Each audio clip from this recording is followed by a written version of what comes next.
Current Affairs program where we take a look at trending issues within and outside the country. My name is Maimuna Muhammad Babangida, and I have my co-presenter and analyst at the same time talking about Dr. Muhammad Antala Aliyu. And together, as usual, we'll be discussing on another trending issue. And this beautiful Monday morning, we'll be taking a look at the statement credited to the Joint Admission and Matriculation Board, saying that they might pitch the age of students to 18 years before they can sit for the Joint Admission and Matriculation Board, which is an exam for them to gain entrance into the tertiary institution.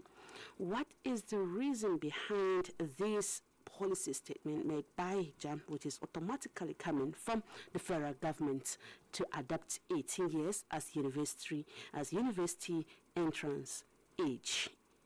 How will it affect our youth, some who end up finishing their secondary school at the age of 14 or 15? Will they wait until they reach 18 years before they can enter the university? This is our focus this beautiful Monday morning, the program Nigeria Today. You can be part of the program by calling through the number 09038 808883. That is 09038 808883. You can post your comments on our Facebook page, Prestigefm Mina. That is Prestigefm Mina. And we're streaming live on our Facebook page, Prestigefm91.7mx. That is Prestigefm91.7mx. And on YouTube, Prestigefm91.7mx. That is Prestigefm91.7mx. And on radio app, prestigefmradio.org.ng. That is prestigefmradio.org.ng. Dr. Muhammad Antala Aliyu, you're welcome to the program. Good morning, and thank you so much. Okay. During the last UTME examination conducted by JAM, there were issues that came up for discussion, which ultimately led to the issue of underage students, I was use that word, less than 16 years, writing that particular examination, which is a major criteria before they can get admission into tertiary institutions across Nigeria. And the federal government is thinking of adopting 18 years as university entry age for the Nigerian students. Let's start from there. What were the issues before the federal government think of adopting this particular new policy in our educational sector? Well, everything boils down not to non-performance, but rather to attitude and behaviors of students in the universities. Over the years, when admission were being given without consideration for age limit, students who were admitted largely were teenagers who have not even attained the age of adolescent. And because of that, teachers are finding it, or rather university lecturers are finding it very difficult to control such kind of student. Many of them appeared very naive and not prepared for tertiary education. Many of them couldn't exhibit behaviors that will match that of a student in tertiary institution. Quite a number of them, again, are much more used to their elementary system of learning, where the teacher comes to the class and gives notes for students to copy. Many of them find it very difficult to adapt to situations of tertiary institutions. And the behavior, too, is not in tandem with that. And as a result of that, quite a number of them appeared to attain the age of maturity while in tertiary education. And as a result, you realize that delinquent behaviors also came in. At a point when they were supposed to have gone beyond such ages, those were the traits that they were exhibiting while in tertiary institutions. And therefore, it becomes very difficult for such kind of category of students who came in as underage to actually concentrate on their studies and to even excel in such kind of studies. Well, many of them could be said to have excelled, but when you look at what their performance are in terms of education and what they have learned in terms of their discipline, you realize that they are far apart. While they are excelling when it comes to writing of examinations, when you scrutinize them in terms of knowledge gain from the learning, it is nearly nothing to write home about. And as a result, you realize that that age becomes very immature. At the moment, we have a lot of students who have gotten admission into universities at the age of 14 and a half years, some 15. Those who are a bit late at the age of 16 plus. And that has not gone down well with the education policy makers. Having observed all of this, they felt that there is a need to change the whole situation, especially the issue of age bracket. And that was why that issue comes up. Some years back, it was WAEC that came up with the issue of age limit for common entrance examinations for primary pupils. They pegged it at 12 years. And NECO also. So yes, and of course NECO as well. So it was pegged at 12 years. And I think it wasn't a blanket policy because it only affects those pupils who are graduating from primary schools to secondary schools. But now it has been extended to those coming into the universities. But one may also wish to ask, if students are graduating at the age of 14 and a half, 15 and 16, what will they be doing at home before the attainment of the age of 18? Is it that such kind of pupil or child should be allowed to simply sit at home doing nothing? Because if you have a child who is growing up, especially who is just at the threshold of adolescence, you will discover that it will be very difficult to control such kind of child without engaging him in more strenuous activities such as studies. And that is where the problem will also come in, because if a pupil at the age of 15 and a half or 16 and a half has graduated from secondary school and could not go into the university simply because he is not yet 18, what has the government prepared for him so that he could be engaged until the age of 18? And to what extent can his parent engage him outside the school system before the attainment of the age of 18? These are some of the issues that we need to look at, because they may end up becoming social problems. Because in situations where you have families where the parents are working parents, the father, the mother all have gone to work, and the child or the children are left at home, they pick their morals elsewhere. And of course, so many things are likely to happen. So that is my area of concern. But many a times, you know, Nigerians will always want to copy, because we felt that other countries of the world are doing it, we also need to do it. But we have failed to understand that our systems are not the same. Even in countries where they do it, you can see the kind of behaviors that their children exhibit, especially that gap of 1.5 years or 2 years that they usually sit at home. In situations, many of the children cannot go to work because they have not attained the age that they can be engaged in labor. Otherwise, the parent could be accused of child labor. And if they are left at home, they pick their morals elsewhere. Many of the children of European families have, because of that little gap, have simply become something else.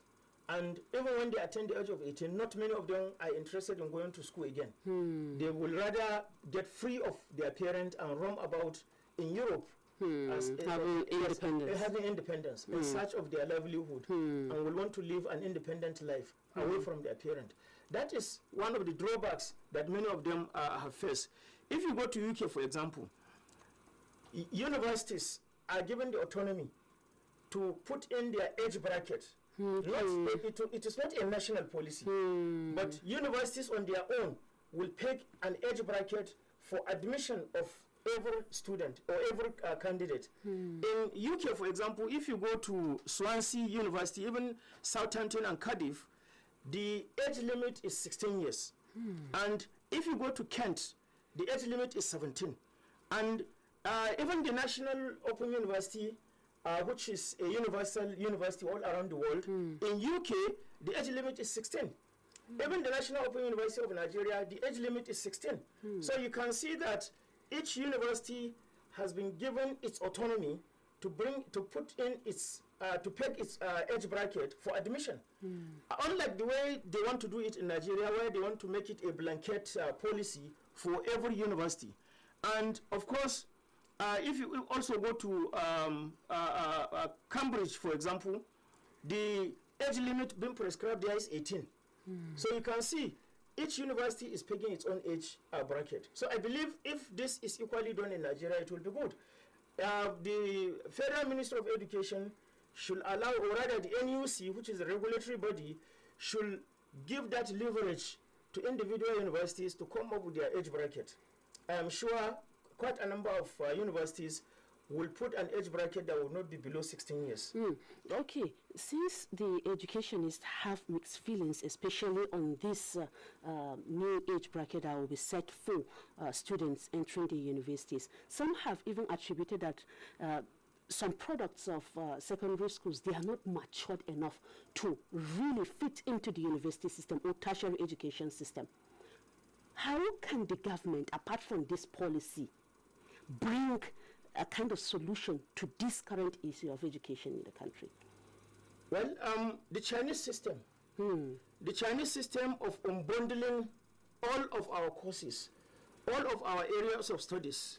The Chinese were able and successfully unbundled all areas of studies. If you go to engineering, for example, in China, if you are studying civil engineering, you only study an aspect of civil engineering. And then you specialize on that aspect and come out, you have your BSc civil engineering with that area of specialization in bracket. The same thing with mechanical, the same thing with electrical, the same thing with computer. It is not even computer engineering again. It is something else. So you can see that you can simply specialize. Even if you are studying linguistics, for example, you specialize. You can study linguistics in the university and come out with specialization in translation, for example. You can study linguistics and come out with a specialization in historical linguistics or in phonetics. These are areas of specialization that when you study, you can specialize. All the courses have been unbundled. And that is why, for example, if you go to Poland, they have faculty of translation. You can see that translation, which is an aspect of language studies, has now today risen to the level of a faculty, such that if you are studying translation, you are admitted into the faculty of translation, you go there, you specialize in an aspect of translation. And that is how it is supposed to be done. That way, you will be able to produce students, no matter their age, who will come out with specific specialization and make specific contributions to the development of our society. As it is now, the curricula of universities in Nigeria are obsolete. They are simply the colonial leftover. Nothing has changed up to now. And in my opinion, there is a need for not just unbundling, but certain courses have to go. Certain courses have to give way for new and emerging, for courses that are addressing new and emerging situations. And that is what is being done today, even in Western world. And that is why you realize that if you go to China and they discover that this is what you want to study, they simply give you the obsolete course. You study it, you come back to Nigeria where you will function properly, but you will not function in their own place there.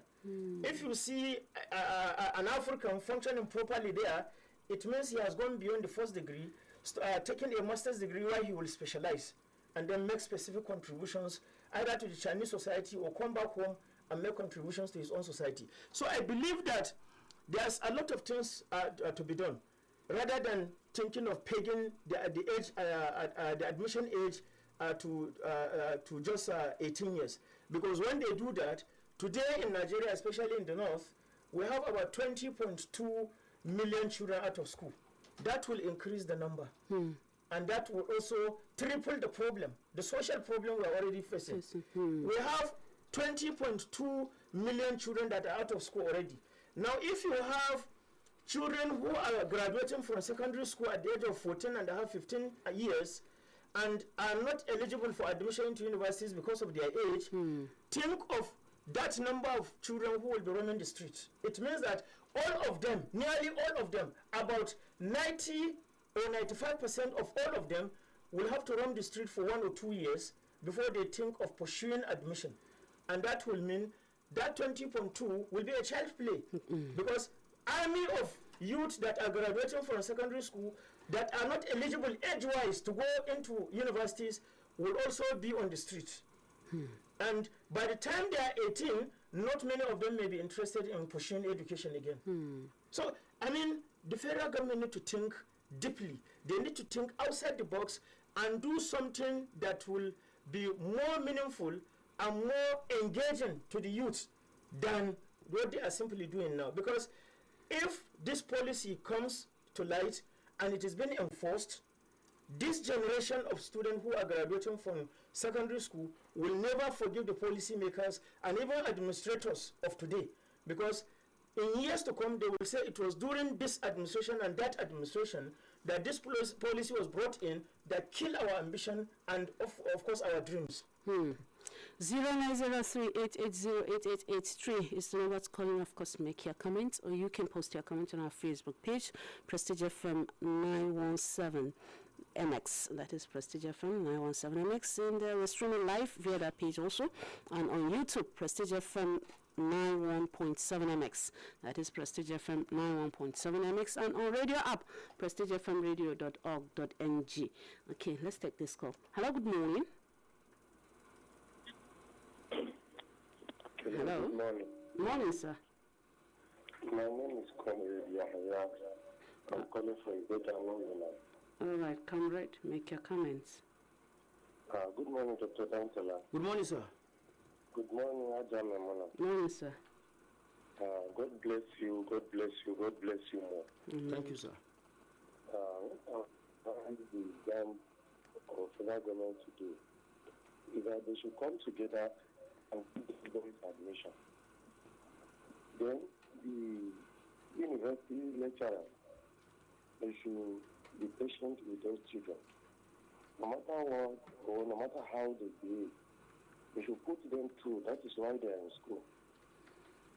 If you take for example of those lecturers, they also have children that are not up to 18 years in their own houses. They also have wives, and sometimes women also behave childish, and they are able to be patient with them. So why can't they be patient with those children? Leaving them or keeping them waiting until their age bracket of 18, it will create a more damage to them, to their life, and to the society at large. So our advise is to take up and be patient with those people, those guys, and give them the admission. And the lecturers, they should also be patient with them. Because even if they are at the age of 18 or above, it doesn't stop them from behaving immaturely. Thank you very much. All right, thank you very much. He said that the lecturer is supposed to be patient with the students. Yes, of course, because, you know, if you are a caregiver, of course, it requires a lot of patience from you, because the child, especially those on the threshold of adolescent, are usually characterized by a lot of weird behaviors, and that is part of their upbringing. No matter how, no matter the kind of training they have at home, sometimes there is always that 5 minutes of craziness that a child will exhibit. So it is that 5 minutes that you will have to be patient with him or her. Okay. Hello, good morning. Okay, we missed that call. 0903-880-8883 is the number to call, and of course make your comments. Hello, good morning.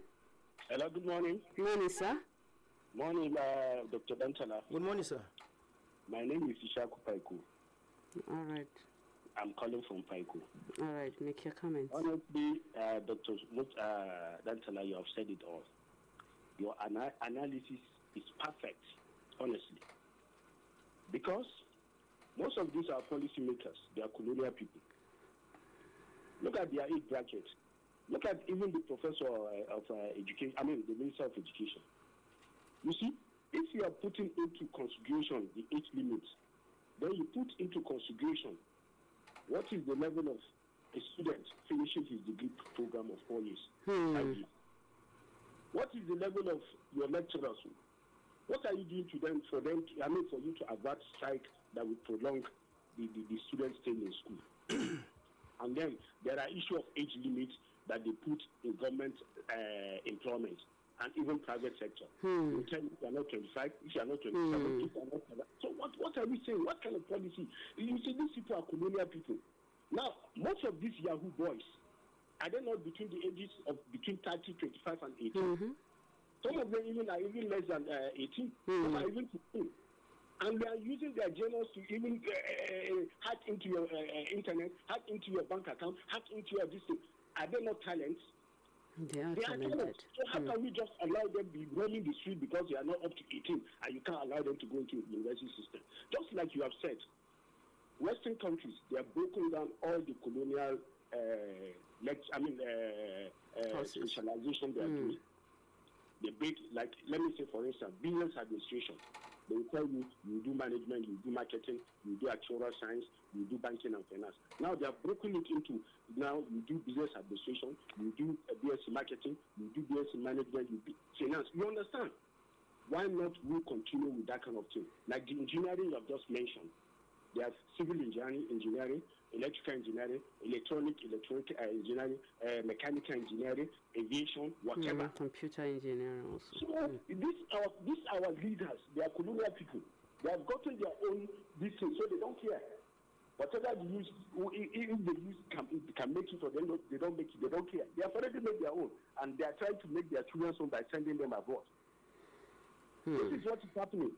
So if you are coming out with a policy, then you look at what have you put in place to mitigate all this. Just like you said, there are about 20 million out of school children. Now, if these children that, they are coming out from secondary school, you add up to that now, what are you telling the world? So most of these are curriculum, they are archaic. They should sit down and instead of look at how can we make the curriculum look better so that these youths that we are saying they are 16, they are not up to 18. We'll see how we can take. So that between 6, if you say between 16 or 15, and they can make it up to getting admission into university. Then you see there are counseling and psychology, there are whatever. You know how you put them through, and then you see how you can mature their minds. All right. Not that you come with a policy and say you have to be 18. And after all, every year, every day, strike. Overseas, they don't have those kind of things. And you are telling us that they are colonial people. They are colonial people. All right. Thank you very much. Thank you very much. You brought the issue of even if you said these admission seekers, you pitched the age to 18 years by the federal government, still the recurrent indices of incessant strikes affecting the educational sector in Nigeria, and of course employment paging age limits. Yes, of course. When a child got admission much more earlier than 18, no matter how lengthy the strike is, he will be able to graduate in good time. But at the age of 22, 23, you see them, when you go to most of the orientation camps, you see quite a number of young ones who are already graduates. During our days, we graduated at the age of 27, 28, some even 29. Some have to even forfeit the national service because they were already 30 and above. So you discover that if students are allowed to get admission at the age of 16, of course, no matter how long the strike is, they should be able to graduate by the age of 22. Having spent about 6 years in the university. Depends on the course. Depending on the course. And they will be able to make up for the time lost with their age because they will still be young. They can go for their NYC and then even go into the labor market at a very tender age. Like I also said, in more advanced nations where they have unbundled most of the courses, in some universities in Europe, they also peg their age depending on the course you are applying. If you are applying for more demanding courses, of course, they don't give you admission at a tender age. For example, medicine and surgery. Pharmacy, for example, you will have to be 16. You have to be 17 before you can be given admission to start studying medicine. In the past, we've had individuals who study medicine and even graduated before the age of 20. That was in medieval Europe, when even the study of medicine itself was still obsolete. But today, you cannot get admission to start studying medicine in any European university if you are not 17. So you can see that there are specific courses that they peg age limit on, but not all the courses. Then you have general courses that even at the age of 16 you can be offered admission. So if that can be done in Nigeria, for example, if you are going for medicine and surgery, or if you are going for pharmacy, or if you are going for any of these exotic courses, you have to attain the age of maybe 17. That is understandable. And other courses at the age of 16 you can be offered admission. And I think that will have been even much more better. You know, today in Nigeria we have quite a number of universities and even tertiary institutions that are bogged by shabby and miserably inadequate infrastructures. Go to all the universities in Nigeria. The lecture halls are inadequate. Where they exist, they are inadequate. And where they even exist, you realize that the sitting arrangement have been so destroyed that some of the students have to stand by the window to receive lectures. Some have to sit on bare floor to receive lectures. And in the 21st century, I mean, inadequate lecture hall. And then you also talk about issues of okay, the obsolete curricula is there, and then you have shortfall of lecturers too in the university. And the Japan syndrome. Exactly. And the remuneration of lecturers too. Quite bad. As it is now, no lecturer has been able to get promotion in terms of remuneration since 2009. The prices of items in 2009 are not the same now in 2023. I mean in 2025. Sorry, in 2024. So you discover that remuneration too is something that can discourage even lecturers to give out their best in terms of output. So until the federal government is able to address all of this, while the federal government is also busy establishing more universities when it cannot fund the existing ones, it is also adding up to the problem. What I had anticipated is you have universities that have vast lands that are being undeveloped. The idea, of course, is to channel resources into those universities and build more infrastructure so that the university can accommodate more students rather than establishing universities. Which will generate more revenue. And then generating more revenue. But the federal government went about establishing more universities and the existing ones have not been adequately funded. That have also added to the problem. So these are not even the issues the federal government should address now. It is the issue of funding of our tertiary institutions. Because if funding is checkmated, all other things will fall into place. And even this age limit that we are talking about, we will not be talking about it again. Okay, we have some comments on our Facebook page coming from Sanusi Ahmed.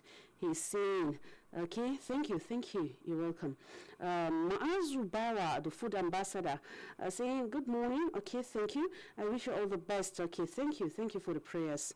Mujahid Abu Mahfouz, I honestly do not support this. So if a child graduated from secondary school at 15 and clears his WAEC or NECO paper, what the government is telling us is that if the children's parents cannot afford a private school, the child will stay idle at home for 3 years before giving university education a shot.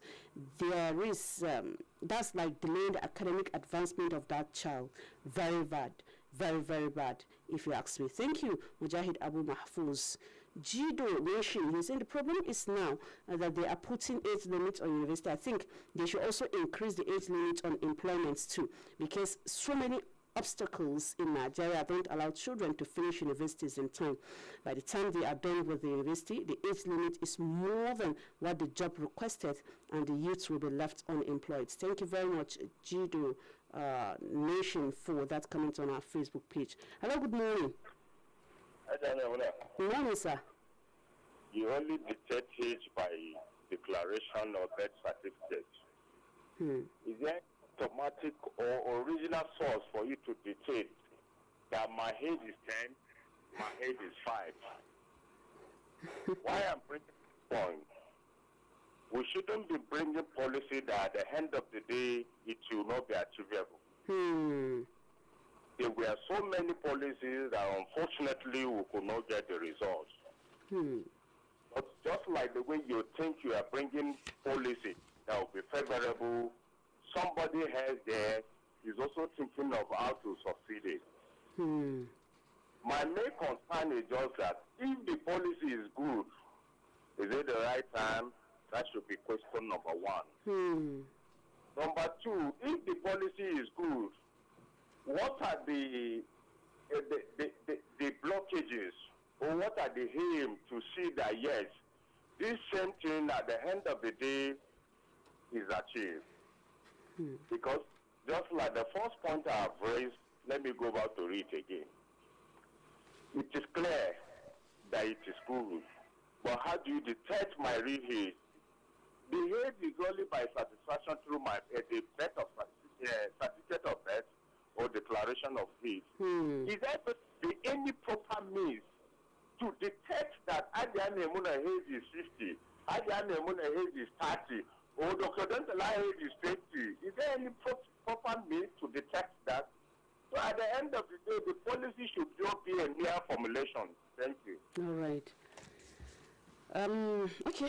Yes, you know, at the moment, if you look at most of Nigerian universities, even though the federal government is much more interested in establishing more universities without adequate funding for the existing ones, I was going through the Weibo metric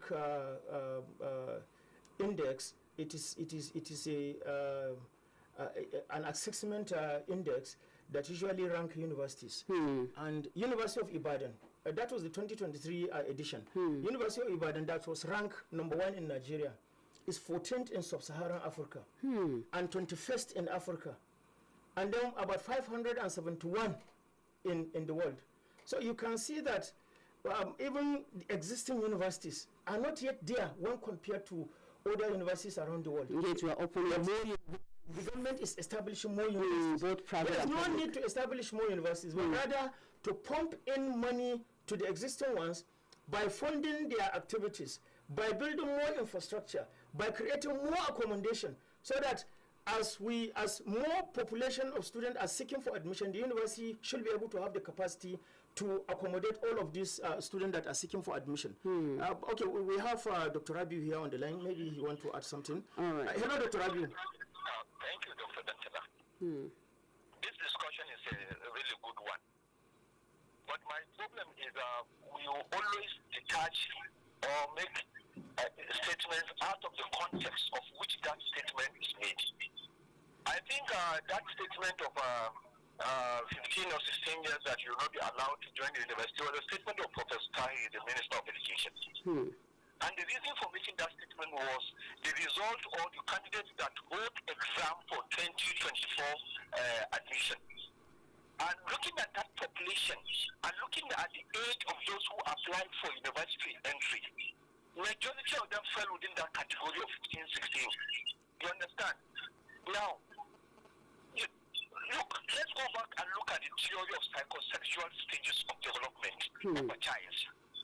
If you look at the development of the child, at that age 15, he is not physiologically ready for complex analysis of processes that will involve university education.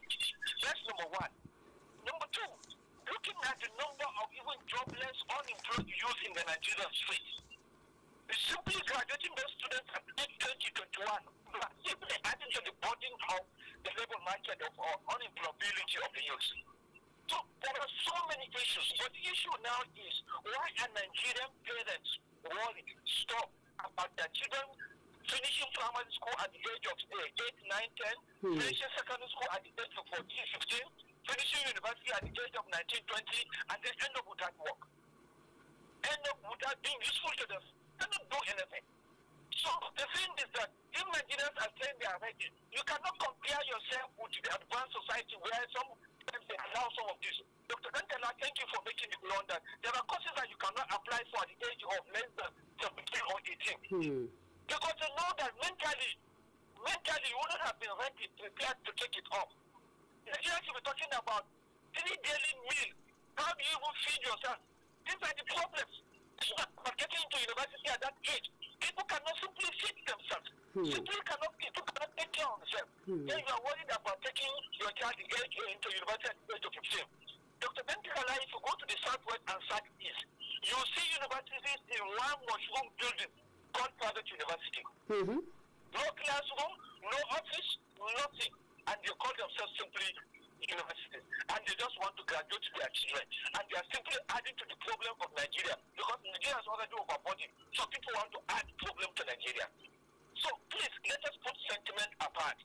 Parents should be fair to themselves so that they don't push their children.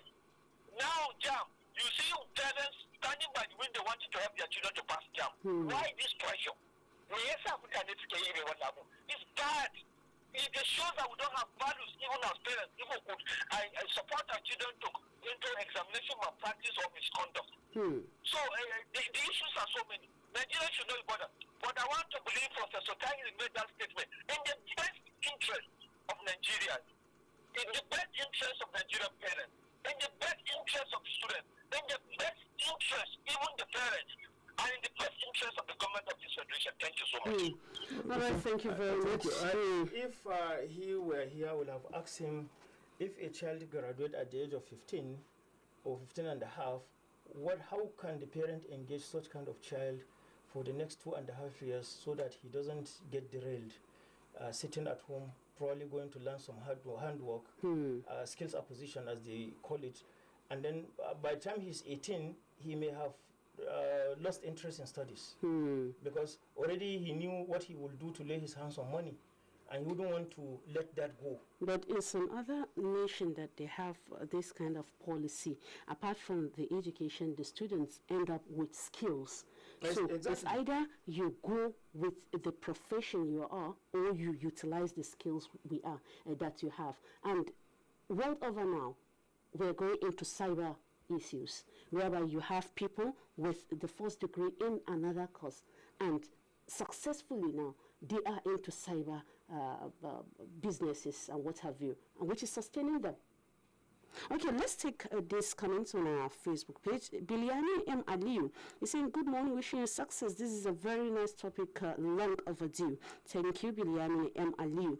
Jafar Ibrahim Bendiga, good morning. Okay, they should also constitute laws on the ages of children before enrolling them in nursery schools. Okay, a lot of parents take their children or child to nursery or kindergarten classes in the name of running away from their responsibilities via shifting it to the teachers to instill moral and other educational training on them.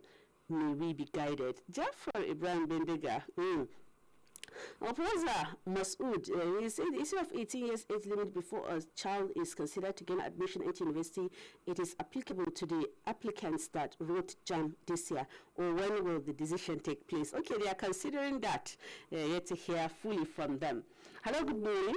Okay, 0903-880-8883 is the number to call in, of course, make your comments. We have this one, Shehu Usama Gaya is saying, good morning. It is a good adoption by the federal government because many children have been to universities without being matured enough. Keep up the good work. May Allah bless you all. Amin. Sim also. Hello, good morning. Hello, good morning. Morning, sir. Who do I have on the line? I'm still Isha Paiku. All right. Come back for a second. You see, Ba, I think we heard over some years back, a student graduated, I think at the age, before he was 30, he has his PhD and whatever. He has his PhD and about 2 or 3 more degrees that he added up. So for me, Yeah, we're with you. So for me, the age, if they have to pick the age, it should be 16, not 18. Let the government get it right by seeing how you mitigate the issue of NC-Science strike by lecturers, by non-academic staff that will disrupt all this in the advanced country. There's no issue like this. So let the government get it right first before you start pegging this last caller that called and say that people sentiment should be aside or whatever. Is he telling me he has no relative or even his son or whatever that has even entered nursery school or primary school underage? The issue is, by the time a boy of 15 or 16 has gotten into university, I think it's a moral duty again for the parents to make sure that he behaves maturely. Instead, by going to the university, you see the way they are behaving, and then maybe some of them, I'm not saying all of them, will go haywire. So I should think if they have to take limit to 18, then they should make sure that lecturers, the remuneration are good, that they will not consider going to a strike anymore. So that by the time you apply for a course of 4 years, 5 years, 6 years, you are through with. I was in Sudan before this their war in 2018. I went to one of their medical schools. A friend of mine has a daughter there. We went, and let me tell you, I was amazed to see how the Nigerian children were there. They are conducting themselves very nice, very, very, very fine. And you are telling me here that we cannot do the same thing. Everything we are calling ourselves giant of Africa, and we cannot see other small countries do the right thing. Our own always we think of money. All right. Thank you. We cannot develop beyond sentiment and making money. All right. Thank you very much. Ask me, why is that people at the helm of affairs are quickly to copy other advanced nations' policies without looking at the pros and cons? Please, they should also sit down and dive deeply into issues rather than a fire brigade approach. We need better brains, not talkatives. Thank you, Umar Azmi. Hello, good morning. Okay. 090388088883 is the number to call in, of course, make your comment. We are taking a look at the recent the federal government trying to adapt 80 years as the entrance age into Nigerian universities. Hello, good morning. Morning, sir. To me, what is the difference is when a child has attained the age of 15 and when the child has attained the age of 18 before getting admission, what's supposed to be the advantage? If the same person that is thinking about this policy of you must attain the age of 18 before getting admission into institution, I think mainly it's going to be for a behavior. I'm sorry to use this as an example. It is clear that Dr. in the studio today, by his age, he has people that are bigger than him. By professional, he has people that are bigger than him. But I can testify to you that Dr. Dengela's behavior compared to somebody's that his age is bigger than Dr. Dengela, Dengela is more composed and doing far better than somebody whose age is bigger than that of Dr. Dengela. You do the same thing that making a comparison. There are some old women, very unfortunate. What you, the young woman, can do, they cannot do it. We have seen so many people that are old and they are misbehaving. We have seen so many people that are old and they are corrupt. So what I'm saying, the age limit should not be our concern. Charity begins from home. Every parent to learn how to train his child or to control his child. What I'm saying, size of a child should not be our problem. Age of a child should not be our problem. Our main concern should be the capability and the composure. Thank you very much. All right, thank you very much for that comment. Let's see if we can take one last call, then we come back and, of course, wrap up the program. Hello, good morning. Good morning, Anthony Mona. Good morning, sir. Who do you have on the line? Good morning. Abdullah. Good morning, sir. Rahman Abdullah, make your comments. Anthony Mona, don't you know that in this country we create problems to ourselves? I'm telling you this. This should not be even talking about education. Age limit should not be talking about education. It should be talking about labor. Yes, let me start with the education sector. Ajay Mimuna, if they implemented this and enforced it in the universities, wallahi, tallahi, we will face a multiple of problems on youth alone. Is something that the security of this nation cannot even control again. if we have those in number of what Dr. Entala mentioned that are not going to school, we are going to face a multiple of children not going to school. Yes, because there is no adjustment from the nursery, primary, and secondary. Why are they trying to enforce it at the age of what to university? Okay, what if about a child has finished his education between 15, his secondary school education between 15, 14? What is going to happen with him? He will remain home without having admission to the school? What do you think is going to happen? This university take away the whole reduce the challenges of youth we are facing in this country because it engage them. Universities engage students and take them away from criminality. Why do you want to bring something back again? We are trying to backward our progress in terms of education. We have not reached that stage. I can say it because the references have been made and examples have been made of the Kadantala mentioned countries. These countries are up to the task. We are not there. We should not be bringing something that will not favor this country at all. Ajay Mimuna, yes, sir. those countries Dr. Dantala mentioned, they are not in strike. They have not gone to strike for more than a month, if even they are going to strike. We are going to strike in this country 1 year, 2 years. Strike in this country. So what are you saying? And by the time these children are at home, we know what the society is facing. We know what the parents are facing because they are not in the school. School take away their negative thinking. It engages them. It makes them to face their studies without thinking otherwise, without thinking of anything to do wrongly.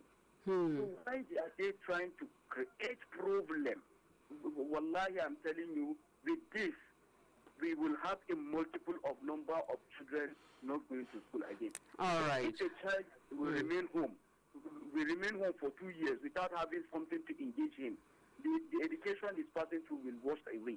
He will be facing a different thing. So why wouldn't they go to the labor where children are used doing hard work? Come to our streets now. You see on the end, digging. A road. For this headquarters, this head of this guest house. You see on the edges, digging. Why are they not talking about those digging? All talking right. about those places too. Thank you very much due to time. All right, Dr. Antala, let's wrap up the program. If the policy, proposed policy comes to light, what will be the fate of the Nigerian child? Well, it will add up to some of our social problems. Like I said, 20.2 children are already out of school. If you have an army of young ones coming out of secondary school and they have to sit at home simply because they are underage, it will mean that for the next 2.5 years, we'll also have additional millions that will add up to the already existing 20.2 million children that are out of school. That is one. And it is also very important for the federal government to put a halt on establishing more universities and concentrate on funding the existing ones, expanding the infrastructure, bringing in more infrastructure so that all universities will be able to have the capacity to accommodate the army of young ones that are seeking for admission. And then the age limit must not be pegged at 18, but somewhere between 16, 17 years. That would have been better, but age limit can equally be pegged at some specific courses so as to enable the child to have matured to be able to take the workload of those courses. All right. And I think if this is done, it will add to the quality of our education. And then the remuneration of university lecturers should also be looked into, because as it is now, like I said, since 2009, no university lecturer in Nigeria has had his salary being reviewed. There's a need for such kind of things to happen. All right, thank you very much, Dr. Muhammad Ansala Aliyu. Sani Baban Sani, thank you for your comment. Shamsuddin Salihu, Umar Farouk Tagina, all thank you for your comment on our Facebook page. On behalf of the DCA on duty, Ahmed Issa Sakbe, and of course the online editor, engineer, talking about Stephen Jia. My name is Maimuna Muhammad Babangida, saying you can join us tomorrow for a fresh package of the program Nigeria Today. Good morning.